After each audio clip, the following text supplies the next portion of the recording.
Good morning to students. Today I am going to explain sale of asset under straight line method. So first question. స్థిర వాయిదాల పద్ధతిలో ఆస్తి అమ్మినప్పుడు problem ఎలా ఇస్తారు అనేది. So first question, a machinery purchased for rupees 65,000 and 1,2008 and paid rupees 5,000 for installation charges.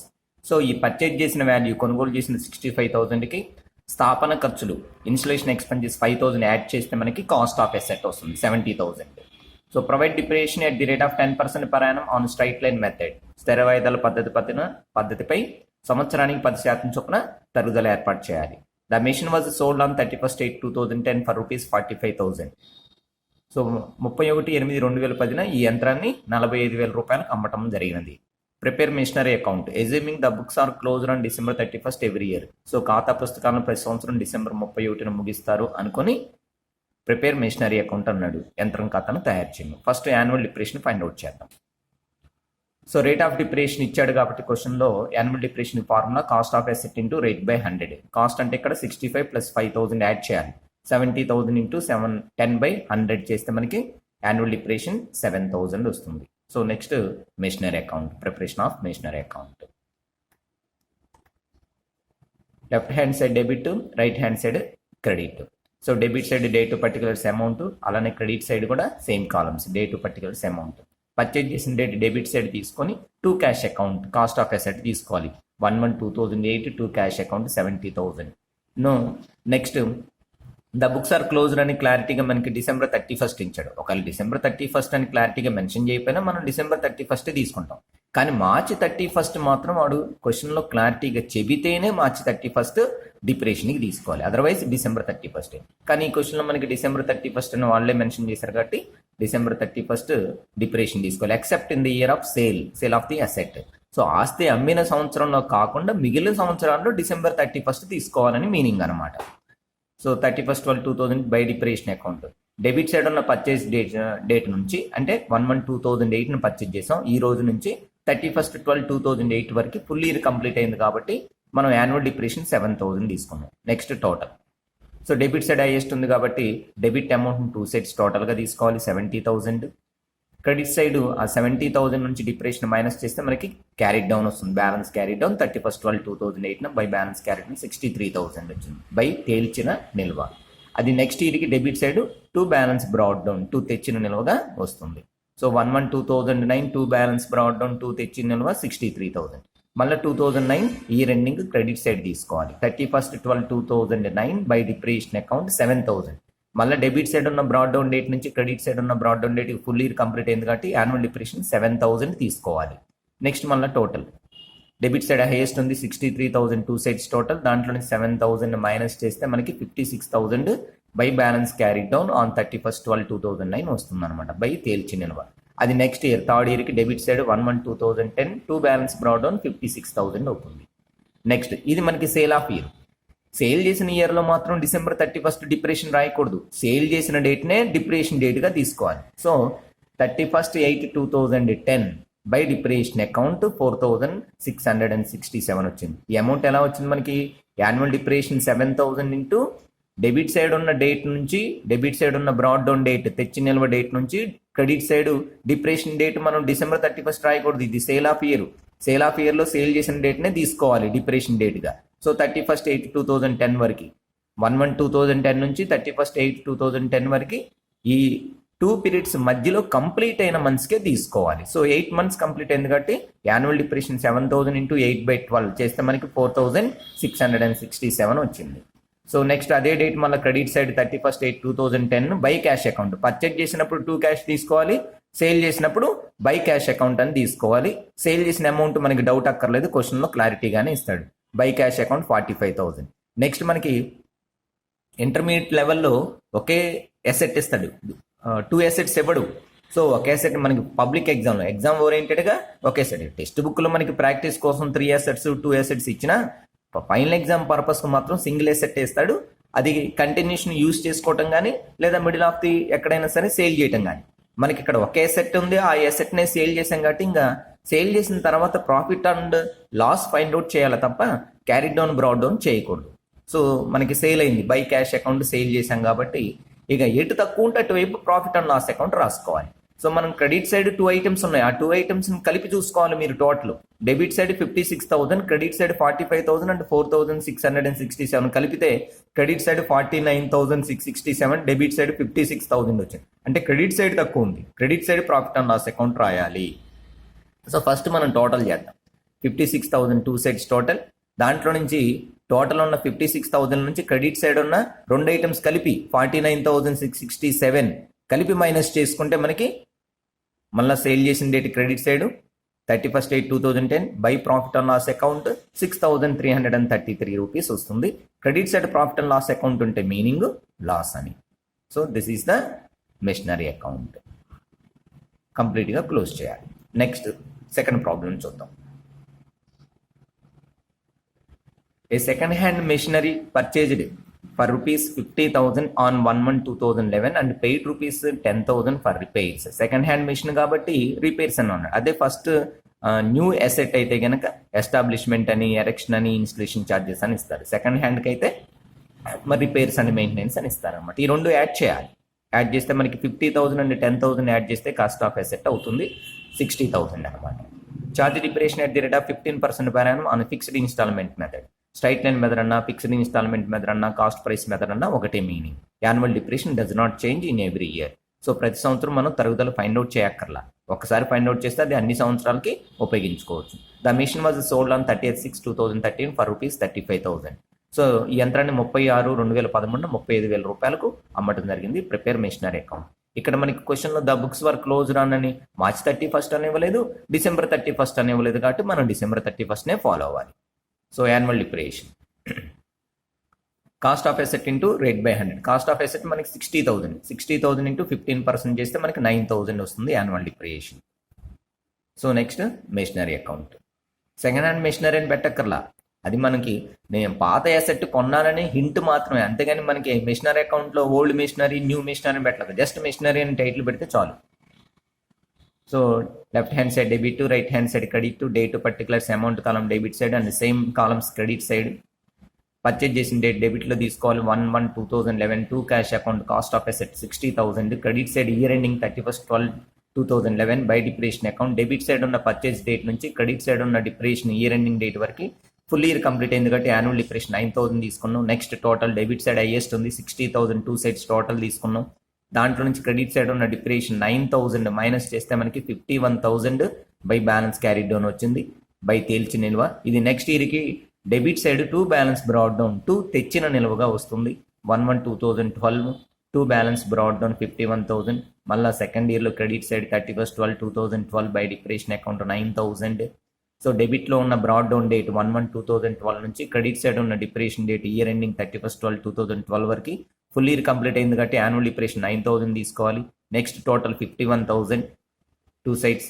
దాంట్లో నుంచి క్రెడిట్ సైడ్ ఉన్న డిప్రేషన్ 9,000 మైనస్ చేస్తే మనకి by balance carry down by తేల్చిన నిల్వ 42,000 వచ్చింది. అది థర్డ్ ఇయర్కి debit side 2 balance brought down 1/1/2013 42,000. Next ఇది సేల్ ఆఫ్ ఇయర్ కాబట్టి సేల్ చేసిన డేట్నే డిప్రేషన్ డేట్గా తీసుకోవాలి. 30/6/2013 సేల్ చేసాం, జూన్ 30 2013 సేల్ చేసాం కాబట్టి ఆ డేట్నే డిప్రేషన్. సేల్ చేయకపోతే ఇయర్ ఎండింగ్ డిసెంబర్ 31 తీసుకోవాలి, కానీ సేల్ ఆఫ్ ఇయర్లో ద బుక్స్ వర్ క్లోజ్ రాన్ అనేది పట్టించుకోకూడదు. సేల్ చేసిన డేట్నే డిప్రేషన్ డేట్గా తీసుకోవాలి. కాబట్టి సేల్ చేసిన 30/6/2013 కాబట్టి అదే డేట్ని డిప్రేషన్ తీసుకున్నాం. డెబిట్ సైడ్ ఉన్న బ్రాడ్ డౌన్ డేట్ నుంచి క్రెడిట్ సైడ్ ఉన్న సేల్ డేట్ వరకు 6 మంత్స్ కంప్లీట్ అయింది కాబట్టి మనకి యాన్యువల్ డిప్రేషన్ 9,000 ఇంటూ 6/12 చేస్తే 4,500 మనకి డిప్రేషన్ వచ్చింది. నెక్స్ట్ అదే డేట్ క్రెడిట్ సైడ్ తీసుకొని by cash sale amount record చేయాలి. క్వశ్చన్లో సేల్ అమౌంట్ ఇస్తారు 30/6/2013 బై క్యాష్ అకౌంట్ 35,000. నెక్స్ట్ ఎటు తక్కువ ఉంటే అటువైపు ప్రాఫిట్ అండ్ లాస్ అకౌంట్ రాసుకోవాలి. డెబిట్ సైడ్ మనకి సింగిల్ ఐటమ్ ఉంది, ఆ ఐటమ్ టోటల్ బ్రాడ్ డౌన్ ఒకటే ఉంది 42,000. క్రెడిట్ సైడ్ ఉన్న డిప్రేషన్ క్యాష్ని కలిపి చూడాలి 39,500. సో క్రెడిట్ సైడ్ ఏమో 39,500, డెబిట్లో 42,000. తక్కువ ఉన్న వైపు రాయాలి, క్రెడిట్లో తక్కువ ఉంది కాబట్టి credit side profit and loss account రాసుకోవాలి. ఫస్ట్ టోటల్ చేద్దాం. 42,000 2 సైడ్స్ హైయెస్ట్ టోటల్ 42,000. దాంట్లో నుంచి క్రెడిట్ సైడ్ ఉన్న 39,500 మైనస్ చేస్తే బై P&L అకౌంట్ సేల్ డేటే వస్తుంది. మనకి ప్రాఫిట్ ఆర్ లాస్ అనేది సేల్ చేసిన రోజునే వస్తుంది కాబట్టి సేల్ చేసిన డేట్నే ప్రాఫిట్ అండ్ లాస్ అకౌంట్కి తీసుకోవాలి. 30/6/2013 by profit and loss account 2,500. 2,500 ఎలా వచ్చింది? టోటల్ 42,000 నుంచి క్రెడిట్ సైడ్ ఉన్న 2 ఐటమ్స్ యొక్క టోటల్ని మైనస్ చేయాలి. 2 ఐటమ్స్ యొక్క టోటల్ ఎంత? ఫస్ట్ 39,500. సో 42,000 నుంచి 39,500 మైనస్ చేస్తే 2,500 వస్తుంది మనకి. అది credit side profit and loss account రాసాం కాబట్టి మీనింగ్ లాస్ అని. సో కంప్లీట్గా మెషినరీ అకౌంట్ క్లోజ్ చేయాలి. So this is the preparation of machinery account under the sale of asset straight line method. So next problem చూద్దాం. On 1/7/2010, a trader purchased a furniture for rupees 45,000 and paid rupees 5,000 for erection charges, charge depreciation at the rate of 10% per annum on cost price method. The furniture was sold for rupees 39,750 on 31/8/2012. Assuming the books are closed on March 31st for every year, prepare furniture account. ఒక వర్తకుడు, trader అంటే వర్తకుడు, ఒక వర్తకుడు 1/7/2010న ఒక furniture 45,000 రూపాయలకు కొనుగోలు చేసి 5,000 రూపాయలను స్థాపన కొరకు చెల్లించడమైంది. సో ఈ రెండు యాడ్ చేయాలి. 50,000 కాస్ట్ ఆఫ్ ఫర్నిచర్, ఆస్తి ఖరీదు, ఫర్నిచర్ యొక్క ఖరీదు 50,000 అవుతుంది. ఛార్జ్ డిప్రెషన్ 10% పరాయణం, తరుగుదలను సంవత్సరానికి 10% చొప్పున ఖరీదు ధరపై లెక్కింపు అన్నాడు. కాస్ట్ ప్రైస్ అన్న, ఖరీదు ధర అన్న, స్థిర వాయిదాల పద్ధతి అన్న, నెక్స్ట్ సరళ రేఖా పద్ధతి అన్న, ఖరీదు పద్ధతి అన్న ఒకటే మీనింగ్. యాన్యువల్ డిప్రెషన్, వార్షిక తరుగుదల అనేది మారదు. The furniture was sold 39,750 on 31/8/2012. 31/8/2012 ఈ ఫర్నిచర్ను 39,750 రూపాయలకు అమ్మటమైంది. Assuming the books are closed on March 31st every year. ప్రతి సంవత్సరం ఖాతా పుస్తకాలను మార్చి 31 ముగిస్తారని భావించి ప్రిపేర్ ఫర్నిచర్ అకౌంట్, ఫర్నిచర్ ఖాతాను తయారు చేయము అని చెప్పాడు. సో ఫస్ట్ మనం యాన్యువల్ డిప్రెషన్ ఫైండ్ అవుట్ చేద్దాం. Annual depreciation cost of asset into rate by 100. Cost మనకి ఇక్కడ 50,000 ఇంటూ 10%, 10/100 చేస్తే 5,000 వస్తుంది. Next preparation of furniture account. So debit left hand side debit, right hand side credit తీసుకోవాలి. Date particulars amount columns, అదే columns మళ్ళీ credit side date particulars amount. Purchase చేసిన date డెబిట్లో తీసుకోవాలి. 1/7/2010 టు క్యాష్ అకౌంట్. మనకేం చెప్పాడు క్వశ్చన్లో క్లారిటీగా, బుక్స్ ఎప్పుడు క్లోజ్ చేస్తానని చెప్పాడు? 31st మార్చ్ అన్నాడు. సో 2010లో మార్చ్ కంప్లీట్ అయిన తర్వాత మనం పర్చేజ్ చేసాం, జూలైలో పర్చేజ్ చేసాం, మళ్ళీ బ్యాక్ వెళ్ళకూడదు. సో మళ్ళీ నీది నెక్స్ట్ ఇయరే March 31st 2011 తీసుకోవాలి. Credit side date 31/3/2011 by depreciation account. ఇప్పుడు మనకి యాన్యువల్ డిప్రెషన్ ఏమో 5,000 వచ్చింది, యాన్యువల్ డిప్రెషన్ 5,000 వచ్చింది. కానీ మరి 3,750 ఎందుకు తీసుకున్నాం బై డిప్రెషన్ అకౌంట్ అని? డెబిట్ సైడ్ ఉన్న పర్చేజ్ డేట్ నుంచి credit side annual ending the books are closed అని March 31st ఇచ్చాడు. సో డెబిట్ సైడ్ ఉన్న 1/7/2010 నుంచి క్రెడిట్ సైడ్ ఉన్న 31/3/2011 వరకు ఎన్ని మంత్స్ కంప్లీట్ అయిందో చూడాలి. ఈ రెండు డేట్ల మధ్యలో కంప్లీట్ అయిన మంత్స్ తీసుకోవాలి. సో 1st జూలై 2010 అంటే జూలైలో మనకి 6 మంత్స్ ఉన్నాయి. 2010లో జూలై 1st అన్నాడు కాబట్టి 2010లో 6 మంత్స్ ఉంది. 2011లో March 31st వరకు, జనవరి ఫిబ్రవరి మార్చ్. సో అక్కడ 6 మంత్స్, ఇక్కడ ఒక 3 మంత్స్ కలిపి 9 మంత్స్. అంటే యాన్యువల్ డిప్రెషన్ మనకి ఎంత వచ్చింది? 5,000 వచ్చింది. 5,000 ఇంటూ 9/12 చేస్తే 3,750 మనకి యాన్యువల్ డిప్రెషన్. ఫస్ట్ ఇయర్లో 9 మంత్స్కి డిప్రెషన్ 3,750 రాసుకున్నాం. So first total 50,000 total 2 sides. దాంట్లో నుంచి క్రెడిట్ సైడ్ ఉన్న 9 మంత్స్ డిప్రెషన్ 3,750 మైనస్ చేస్తే అదే డేట్ మళ్ళీ 31/3/2011 బై బ్యాలెన్స్ క్యారీ డౌన్ 50,000 నుంచి 3,750 మైనస్ చేస్తే 46,250. అది నెక్స్ట్ ఇయర్కి. క్యారీ డౌన్లో ఉన్న డేట్కి ఎప్పుడైనా బ్రాడ్ డౌన్ డేట్ ఎలా రాయాలి అని ఎలా తెలుస్తుంది? క్యారీ డౌన్లో ఉన్న డేట్కి 1 డే మాత్రమే యాడ్ చేయాలి, బ్రాడ్ డౌన్ వస్తుంది. సో 31/3/2011కి 1 డే యాడ్ చేస్తే April 1st ఇయర్ మారదు. So debit side 1/4/2011 2 balance brought down 46,250. మళ్ళా 2011లో debit side brought down April ఉంది, మళ్ళీ మార్చి వెనక్కి వెళ్ళకూడదు, మళ్ళీ 2012 తీసుకోవాలి. క్రెడిట్ సైడ్ డిప్రెషన్ తీసుకునేటప్పుడు 31/3/2012 బై డిప్రెషన్ అకౌంట్ 5,000. ఇప్పుడు 5,000 ఎలా వచ్చింది డిప్రెషన్? డెబిట్ సైడ్ ఉన్న డేట్ నుంచి క్రెడిట్ సైడ్ ఉన్న డేట్కి కంప్లీట్గా ఫుల్ ఇయర్ కంప్లీట్ అయింది కాబట్టి యాన్యువల్ డిప్రెషన్ తీసుకున్నాం, సంవత్సరిక వార్షిక తరుగుదల తీసుకున్నాం 5,000. మళ్ళీ అదే డేట్లో ఫస్ట్ టోటల్ చేస్తాం 46,250. డెబిట్ సైడ్ హైయెస్ట్ ఉంది కాబట్టి 2 సైడ్స్ టోటల్ తీసుకున్నాం. దాంట్లో నుంచి 5,000 మైనస్ చేస్తే 31/3/2012 ఉన్న by balance carry down by తేల్చిన నిల్వ 41,250 వచ్చింది. 46,250 నుంచి 5,000 మైనస్ చేసాం. నెక్స్ట్ ఈ క్యారీ డౌన్లో ఉన్న 31/3/2012కి 1 డే మాత్రమే యాడ్ చేస్తే next year brought down date వస్తుంది. Debit side 1/4/2012 2 balance brought down 2 తెచ్చిన నిల్వ 41,250. ఇది సేల్ ఆఫ్ ఇయర్. సో మనకి సేల్ చేయకపోతే అసలు యాక్చువల్గా డిప్రెషన్ ఏ డేట్ రాసుకుందాం చూద్దాం. 1/4/2012తో స్టార్ట్ అయింది కాబట్టి డిప్రెషన్ డేట్ ఎంత వేయాలి?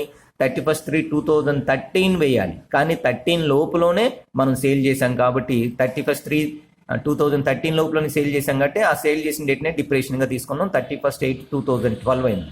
సో మనకి బై డిప్రేషన్ 2500 తీసుకున్నాం. 2500 ఎలా తీసుకున్నాం? ఫస్ట్ ఇయర్లోనేమో 9 months కాబట్టి 5000 × 9/12 తీసుకున్నాం, 3750. సెకండ్ ఇయర్ ఫుల్ ఇయర్ వచ్చింది కాబట్టి యాన్యువల్ డిప్రేషన్ 5000 తీసుకున్నాం. మరి థర్డ్ ఇయర్ సేల్ ఆఫ్ ఇయర్లో డిప్రేషన్ 2500 ఎందుకు తీసుకున్నాం? డెబిట్ సైడ్ ఉన్న బ్రాడ్ డౌన్ 1/4/2012 నుంచి క్రెడిట్ సైడ్ ఉన్న సేల్ డేట్ 31/8/2012 వరకు మనకి 6 months కంప్లీట్ అయింది. సో 5000 × 6/12 2500 వచ్చింది. సో అదే డేట్ మళ్ళీ సేల్ చేసిన డేట్ క్రెడిట్ సైడ్ తీసుకొని by cash account sale amount వేయాలి. 31/8/2012 బై క్యాష్ అకౌంట్ 39,750. సో ఇప్పుడు మనం ఎటు తక్కువ ఉంటే మన దగ్గర ఉంది ఒకే సెట్టే ఉంది, దాన్నే సేల్ చేసాం. సో ఇక మనకి క్యారీ డౌన్ బ్రాడ్ డౌన్ రాయకూడదు. సేల్ చేసిన తర్వాత profit or loss find out చేసి అకౌంట్ని క్లోజ్ చేయాలి కంప్లీట్గా. సో మనకి క్రెడిట్ సైడ్ ఎంత ఉంది? 2500 అంటే 39,750 యాడ్ చేస్తే 42,250 వస్తుంది. క్రెడిట్ సైడ్ ఏమో 42,250 టోటల్ ఉంది, డెబిట్ సైడ్ ఏమో 41,250 ఉంది. అంటే డెబిట్లో తక్కువ ఉంది తడవ. సో క్రెడిట్ సైడ్ ఉన్న అమౌంట్ని టోటల్ చేస్తాం. క్రెడిట్లో ఎంత ఉంది మనకి? 42,250. దాన్నే టూ సైడ్స్ డెబిట్ సైడ్ కూడా టోటల్గా తీసుకొని డెబిట్లో ఉన్న 2 బ్యాలెన్స్ బ్రాడ్ డౌన్ మైనస్ చేయాలి. సో 42,250లోంచి 41,250 మైనస్ చేస్తే 1000 వచ్చింది. అది కూడా సేల్ డేటే. ప్రాఫిట్ వచ్చిన లాస్ వచ్చిన 31/8/2012 debit side 2, profit and loss account 1000 టోటల్కి అండ్ 2 బ్యాలెన్స్ బ్రాడ్ డౌన్ కొన్న difference 1000. Debit side profit and loss account రాస్తే మీనింగ్ ప్రాఫిట్ అని. సో కంప్లీట్గా ఫర్నిచర్ అకౌంట్ క్లోజ్ చేయాలి. This is the preparation of furniture account under sale of asset under straight line method. So thank you. Next మనం diminishing balance మెథడ్లో కూడా asset sale చేస్తే ఎలా చేయాలనేది నెక్స్ట్ వీడియోలో చూద్దాం. Thank you.